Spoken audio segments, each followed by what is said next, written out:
ഉമ്മമാക്ക് ദുആ ചെയ്യണം. ഇങ്ങനത്തെ കള്ളന്മാരുള്ള കാലമാണ് ഉമ്മമാരെ, പെട്ടുപോകണ്ട. എല്ലാ പേരിലും കള്ളം. തലയെക്കെട്ട് കെട്ടി മൗലിയാമാരെന്നെ ആദർശ മുന്നേറ്റം പറഞ്ഞു നടക്കുകയാണ് ചില ആളുകൾ. പറയുന്നതോ മൗലിയാമാരെ കുറ്റം അല്ലെ? ഔലിയാക്കളെ പേരിൽ ഇറങ്ങുകയാണ്. ചെയ്യുന്നതോ അയാൾ മരിക്കൂ, ഇയാള് മരിക്കൂ, അസ്രായിലാകാണ്. എന്തൊരു ലോകാണ്! സിഹറാണ് എന്ന് പറഞ്ഞ് പേടിപ്പിക്കുകയാണ്. ഉമ്മമാരെ, വീട്ടിന്റെ അകത്ത് അടുക്കളയിൽ പ്ലേറ്റും പാത്രവും കഴുകി ഭർത്താവിന്റെ വസ്ത്രമലക്കി തേച്ചു ഒരുക്കിയിട്ട് ഭർത്താവിനെ വീട്ടിൽ നിന്ന് യാത്രയച്ച് കുടുംബജീവിതം നടത്തുന്ന മക്കളെ നോക്കുന്ന നിങ്ങൾക്ക് ആര് സിഹറിയാനാണ്? തൊട്ടതും പിടിച്ചതൊക്കെ സിഹറാണ് എന്ന് പറഞ്ഞ് ഉമ്മമാരെ തെറ്റിദ്ധരിപ്പിക്കുമ്പോ പെട്ടുപോകണ്ട. പോരാഞ്ഞിട്ട് ചില ചെറിയ മുറിയും മൂല്യന്മാരുണ്ടാവും. നിങ്ങളെ സീറ് മാറണമെങ്കിൽ അമ്പലത്തിൽ പോയിട്ട് പറഞ്ഞാലേ തീരുള്ളൂ. അമ്പലത്തിൽ പോയിക്കോന്ന് പറഞ്ഞു കൊടുക്കാൻ ചില തലക്കെട്ടുകാരികളും ഉണ്ടാകും. പെട്ടുപോകണ്ട, പെട്ടുപോകണ്ട. ഞാൻ പറഞ്ഞത് പള്ളിയിലേക്ക് തന്നെ ഇറങ്ങണ്ട, നിങ്ങളോട് ജുമാ ജമാഅത്തിന് വേണ്ടി പോകണ്ടെന്നാ പറഞ്ഞത്. ഏതെങ്കിലും ഹൈന്ദവ സുഹൃത്തുക്കളോ അല്ലാത്തവരോ എന്റെ ശബ്ദം കേൾക്കുന്നുണ്ടെങ്കിൽ വർഗീയത പറയാണെന്ന് തെറ്റിദ്ധരിക്കരുത്. ഞാൻ ആദ്യം പറഞ്ഞത് പള്ളിയിൽ തന്നെ പോകേണ്ടതില്ല, പിന്നെ അമ്പലത്തിൽ പോകേണ്ടതില്ല എന്നതിന് വേറെ പറയേണ്ടതില്ലല്ലോ. പറഞ്ഞു വന്നത് മന്ത്രത്തിന്റെ പേരില് പെണ്ണിന്റെ തലയിൽ കൈവച്ച് മന്ത്രിക്കുന്ന ചില മൗലിയമാരെ, ഉപ്പമാരെ, ഉസ്താദുമാരെ, നമ്മളെ ഭാര്യമാരെ തലയിൽ കൈവക്കാൻ അനുവദിക്കരുത് കേട്ടോ. നമ്മളെ പെങ്ങന്മാരെ തലയിൽ, നമ്മളെ ഉമ്മമാരെ തലയിൽ കൈവക്കാൻ അനുവദിക്കരുത് കേട്ടോ. പിന്നെ മന്ത്രിക്കാൻ എന്താ വേണ്ടത് മുസ്ലിയാരെ? വെള്ളത്തിൽ മന്ത്രി ചോദിച്ചു കൊടുത്താലും പറയും, വെള്ളത്തിൽ ഊതി തരാൻ പറയൂ, വെള്ളം കൊടുത്താൽ മതി. ഇയാൾ ഊതിയാൽ എത്ര സ്ഥലത്ത് ഊതും അല്ലേ? ഊതിയായിപ്പോ എത്ര സ്ഥലത്ത് ഊതാൻ കഴിയും? തലയിലല്ലേ ഊതുള്ളൂ. എന്നാ വെള്ളം കൊടുത്താലോ അങ്ങനെയല്ല. വെള്ളത്തിൽ മന്ത്രി ചൂതിക്കൊടുത്താൽ ആ വെള്ളം ശരീരത്തിൽ രക്തത്തിൽ കലർന്ന് ശരീരത്തിന്റെ എല്ലാ ഭാഗങ്ങളിലും എത്താനും നല്ലത് അതാണ്. അതുകൊണ്ട് വെള്ളത്തിൽ മന്ത്രിപ്പിച്ചോ. തലയിൽ കൈവച്ച് മന്ത്രിപ്പിക്കുന്ന മൊയ്ലിയാമാരടുക്കൽ പോയി, ഉസ്താദുമാരടുക്കൽ പോയി ഹറാമ് ചെയ്യരുതേ. ഇപ്പോൾ ഇതിലേക്ക് വിശദമായി കടക്കുന്നില്ല.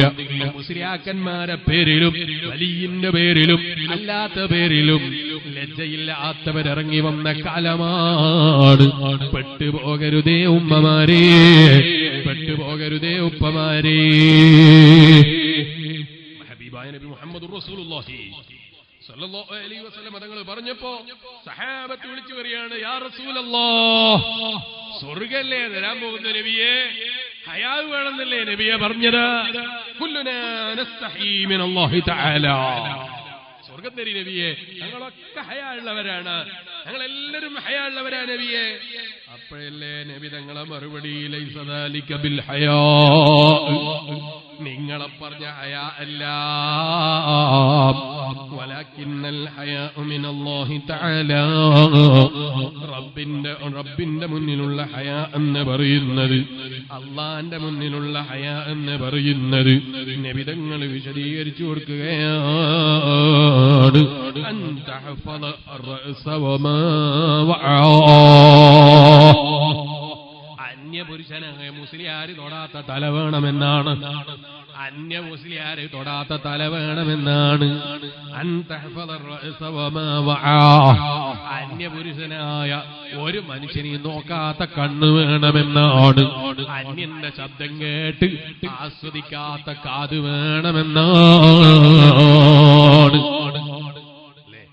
ശബ്ദം ഔറത്തല്ലല്ലോ മുസ്ലിയാരെ, പിന്നെന്താ നിങ്ങൾ അങ്ങനെ പറഞ്ഞത്? ഏത് പെണ്ണിന്റെതും ഏത് പുരുഷന്റെതും ആരതായാലും കുഴപ്പമില്ല, നീ അതിന്റെ ഉള്ളിൽ വികാരം കാണുന്നുണ്ടോ ഹറാമാണ്. നീ ശബ്ദം കേൾക്കുമ്പോ ഒരു കാളന്റെ ശബ്ദം കേട്ടിട്ടാണ് നിനക്ക് വികാരം തോന്നുന്നതെങ്കിൽ ഹറാമാണ്, വികാരം തീർക്കാൻ പാടില്ല. ഞാനിപ്പോ അതിലേക്ക് വിശദമായി കിടക്കുന്നില്ല. വികാരത്തോടുകൂടെ ഒരു ശബ്ദവും കേൾക്കാൻ പാടില്ല. പിന്നെയല്ലേ അന്യ അന്യപെണ്ണ് പാടുന്ന പാട്ട് കേട്ട് രാത്രിയിൽ കിടന്നുറങ്ങലോ. ചെറുപ്പക്കാരെ, അവസാന നിമിഷം ഒരു അന്യപെണ്ണിന്റെ ശബ്ദവും കേട്ട് മ്യൂസിക്കുള്ള പെണ്ണ് പാടുന്ന പാട്ടും കേട്ട് കിടന്നുറങ്ങിയിട്ട് അവസാനം കാത് കേട്ടത് ഒരു തിന്മയാകുന്നൊരു ഗതികേട് ജീവിതത്തിൽ സമ്പാദിക്കരുതേ. ഉറക്കം എന്ന് പറയുന്നത് ഒരു മിനി മരണമാണ്. അല്ലേ? ഉറക്ക് എന്ന് പറയുന്നത് ഒരു മിനി മരണമാണ്. മരിച്ചവരോട് നിങ്ങളെന്തോ പറഞ്ഞാൽ കേൾക്കോ? എന്നാ ഉറങ്ങുന്നവരോട് പറഞ്ഞാൽ കേൾക്കോ? കേൾക്കോ? ശരിക്കും ഉറങ്ങിപ്പോയവർ കേൾക്കൂല. അവരെ തട്ടി വിളിക്കണം, അല്ലെങ്കിൽ അത്ര ശബ്ദത്തിൽ അവൻ അറിയുന്ന വിധത്തിൽ പറയണം. അല്ലാത്ത സമയത്തൊക്കെ നിങ്ങളോട് പറഞ്ഞാൽ ഞങ്ങൾ കേൾക്കൂലേ? കേൾക്കും. പക്ഷേ ഉറങ്ങിക്കിടന്നാൽ ആ കേൾവിക്ക് വ്യത്യാസമുണ്ട്. ചെറിയ തൂങ്ങി ഉറക്കില്ല. അയാളിങ്ങനെ പലതും കേൾക്കുകയാണ്. കേൾക്കുമ്പോ അയാൾ വിചാരിക്കുകയാണ് ഇതൊക്കെ സ്വപ്നാണ്. കസേരയിൽ ഇരുന്നിങ്ങനെ വയല് കേൾക്കുകയാണ്. വയല് കേൾക്കുമ്പോ മുസ്ലിയാരെ വയല് കേട്ടിട്ട് കസേരയിൽ ഇങ്ങനെ തൂങ്ങുകയാണ്. ഇങ്ങനെ തൂങ്ങിക്കൊണ്ടിരിക്കുമ്പോ എന്തൊക്കെയോ കേൾക്കുന്നുണ്ട്. മുസ്ലിയാരെന്തൊക്കെയോ പറയുന്നത് കേൾക്കുന്നുണ്ട്. പെട്ടെന്നല്ലേ മുസ്ലിയാര് പറയുന്നത്, ഭാര്യ അന്യപുരുഷന്റെ കൂടെ ഇറങ്ങിപ്പോയി. സ്വപ്നം കണ്ടു ഉറക്കിൽ നിന്ന് എഴുന്നേറ്റപ്പോ വയലിന്റെ സദസ്സിൽ മുസ്ലിയാര് പ്രസംഗിച്ചതാണ്. അല്ലേ?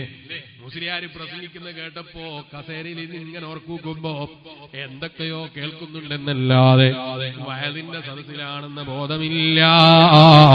ഇതല്ലേ മനുഷ്യന്റെ ഉറക്ക്.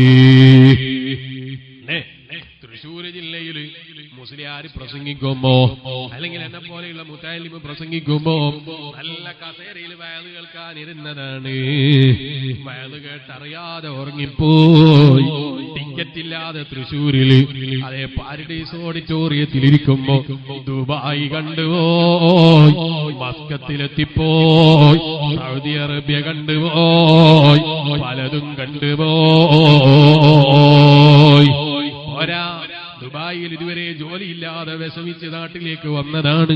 ഉസ്താദിന്റെ വയല് കേൾക്കുമ്പോഴാണ് സ്വപ്നം ഇങ്ങനെ കാണുന്നത്. ദുബായിലൊരു നല്ല ജോലിയാണ്. ആ ജോലി എങ്ങ് മുന്നിൽ കണ്ടപ്പോൾ ഉറക്കിൽ നിന്ന് എഴുന്നേറ്റ് പോയി. ഉറക്കിൽ നിന്ന് ചാടി എഴുന്നേറ്റ് പോയി. ബഹുമാനപ്പെട്ട തങ്ങളവറുകൾ കടന്നു വരുന്നു. ഞാൻ എന്റെ പ്രസംഗം നിർത്തുന്നു.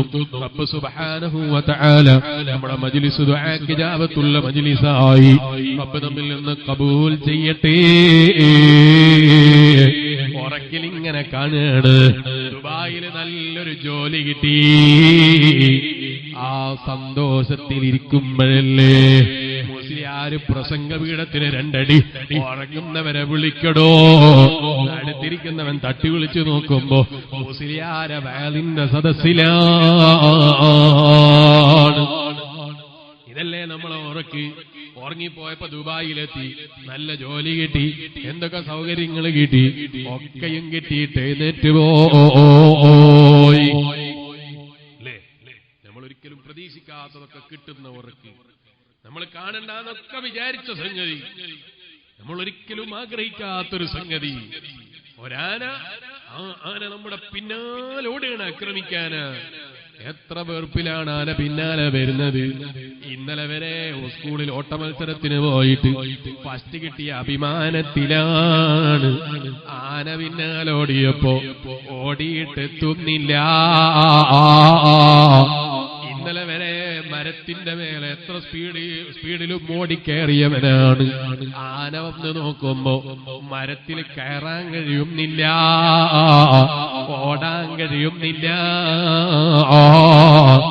ഈ നിലയ്ക്ക് ഉള്ളതും ഇല്ലാത്തതുമൊക്കെ കാണാനും അനുഭവിക്കാനും കിട്ടുന്ന ചെറിയ മിനി മരണമില്ലേ? ആ മരണമാണ് ഉറക്കി. ആ ഉറങ്ങുന്ന സമയത്ത് തെറ്റ് ചെയ്ത് കിടന്നുറങ്ങുന്ന സ്വഭാവം ചെറുപ്പക്കാരെ കൈയൊഴിക്കണം കേട്ടോ. സിനിമ കണ്ടുറങ്ങുന്ന സ്വഭാവം കൈയൊഴിക്കണം. സീരിയൽ കണ്ടുറങ്ങുന്ന സ്വഭാവം കൈയൊഴിക്കണം. അതേ മ്യൂസിക്കുള്ള ഗാനങ്ങൾ കേട്ട് കിടന്നുറങ്ങുന്ന സ്വഭാവം കൈയൊഴിക്കണം കേട്ടോ. ഹബീബായ നബി മുഹമ്മദുർ റസൂലുള്ളാഹി സ്വല്ലല്ലാഹു സല്ലല്ലാഹു അലൈഹി വസല്ലം തങ്ങൾ പറഞ്ഞ ഈ ഹദീസ് നിങ്ങൾ ശ്രദ്ധയിൽപ്പെടുത്തി ഞാൻ എന്റെ പ്രസംഗം അങ്ങ് നിർത്തട്ടെ. നബി തങ്ങളെ വാക്കാണ്. അൻ തഹ്ഫദർ റഅസ വമാ വആ